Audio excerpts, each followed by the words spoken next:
Olá! Hoje vamos falar da regra dos terços e vai ser polêmico.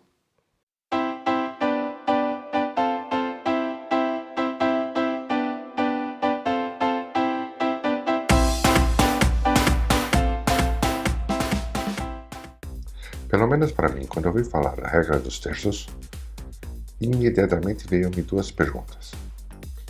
Por que isso funciona? E por que a forma normal de tirar fotografia não funciona? Ora, vamos começar primeiro, porque a nossa forma natural de tirar fotografia não funciona. Isso tem tudo a ver com a forma com que o nosso cérebro interpreta as imagens.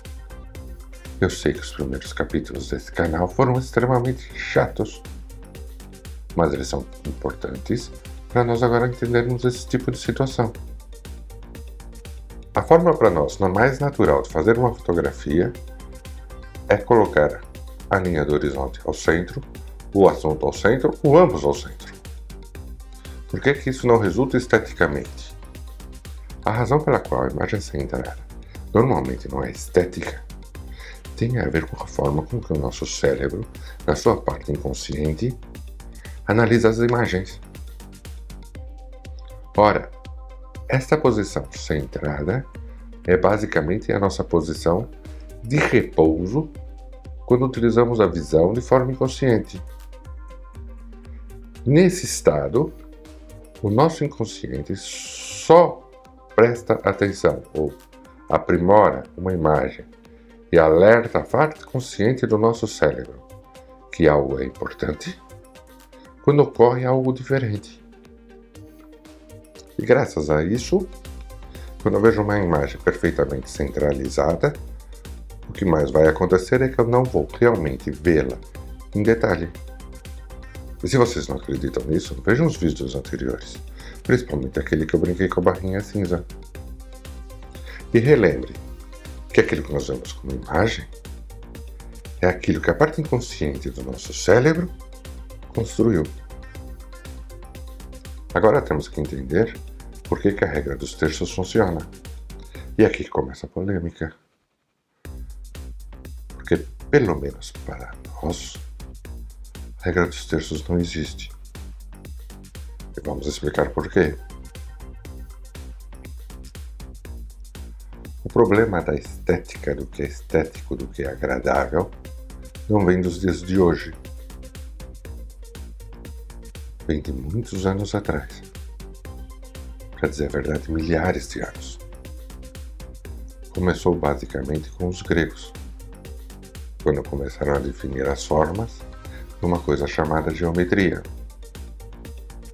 Ora, um dos grandes estudiosos disso foi o Sr. Euclides.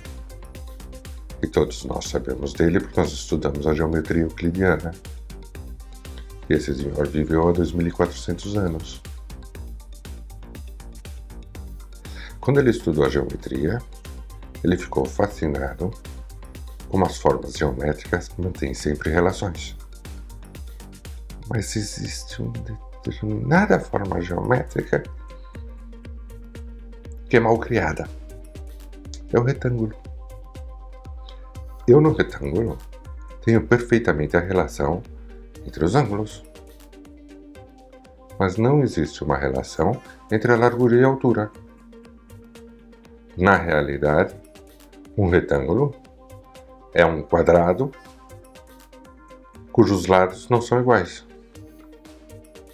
Não existe uma relação matemática básica para definir que a largura e a altura de um triângulo devem ter uma determinada relação.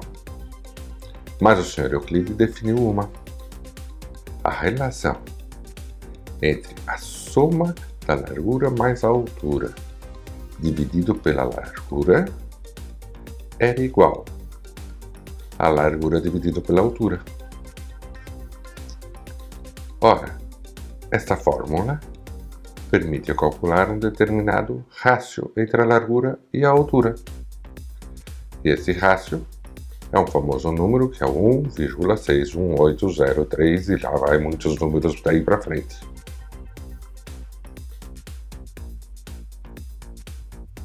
Agora, porque essa relação é a certa? Olha, o nome dela é a relação de ouro, ou relação dourada, porque não existe uma razão para.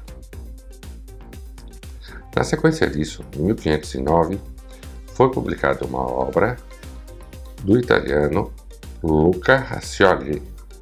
Esta obra chama-se A Divina Proporção e vai usar exatamente a geometria euclidiana para calcular e definir as proporções, principalmente do próprio corpo humano. E um aspecto interessante dessa obra é que as suas ilustrações são do Leonardo da Vinci. E uma das mais importantes é o famoso pentágono com uma figura humana dentro. E o engraçado disso é que a relação entre os lados do pentágono e o diâmetro da circunferência que o contém é também o rácio dourado. Continuando com a história, foi publicada em 1797 uma obra do pintor John Thomas Snitch, que estuda a relação entre as áreas de luz e de sombra numa obra. E entre as várias conclusões, ele analisou e demonstrou que a relação ideal em termos de estética é que dentro de um quadro, dentro de uma obra, a relação entre a parte iluminada e a parte de sombra devia ser a relação de 1/3, 2/3. Não importando se é 1/3 sombra ou 2/3 sombra. Assim sendo, se eu tenho uma linha de horizonte, eu devo pô-la ou no primeiro terço ou no segundo terço, de forma a dividir a parte luminosa e a parte escura, mais ou menos por essa regra. E já na história atual, eu tenho a regra dos terços, que diz que se eu dividir a minha imagem em terços, os 4 pontos de intersecção são os pontos mais importantes onde eu devo pôr o assunto. Só tem um problema. Ninguém demonstrou. Se nós tentarmos procurar essa regra, nós vamos ver que ela cita como origem o trabalho do Sr. Smith. Mas o Sr. Smith nunca definiu os 4 pontos. E por mais que eu tentasse pesquisar, não existem referências ou estudos que analisem ou juntem os conceitos da matemática esses 4 pontos. Na realidade, o que esses 4 pontos são é uma aproximação grosseira do rácio dourado. Agora vamos ver algumas fotografias quando é interessante eu aplicar a regra dos terços. Nessa imagem eu tenho uma clara divisão entre o mar e o céu. Só que o assunto da fotografia está logo acima dessa linha. Portanto, fazia todo sentido pôr esse horizonte no terço inferior. Já nessa imagem, por uma questão de destaque, foi decidido pôr como fundo do smartphone o mar, o que levou naturalmente a colocar a linha do horizonte no terço superior. E essa é uma outra aplicação típica desta regra. Um bom lugar para se colocar o nível dos olhos num retrato é o terço superior.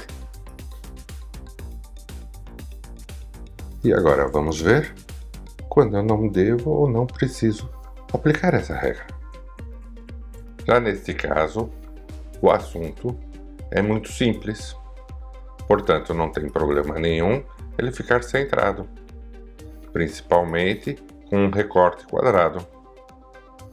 Neste caso, a fotografia é perfeitamente simétrica, portanto também não tem muito sentido aplicar essa regra. Já nesse caso, temos uma simetria horizontal, o que não tem problema nenhum colocarmos perfeitamente ao centro. Bom, vamos agora resumir tudo o que nós vimos nesse capítulo. Primeiro, a regra dos terços é uma regra grosseira, mas ajuda.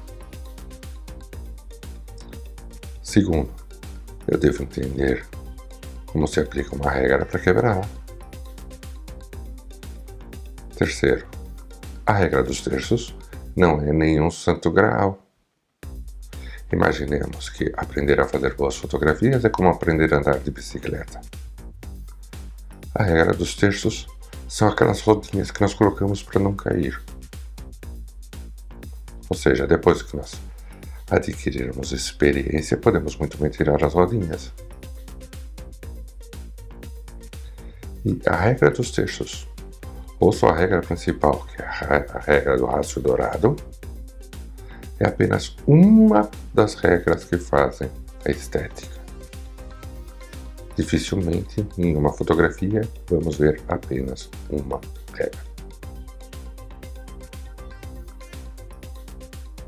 Espero que esse vídeo não tenha sido muito cansativo. E até o próximo vídeo.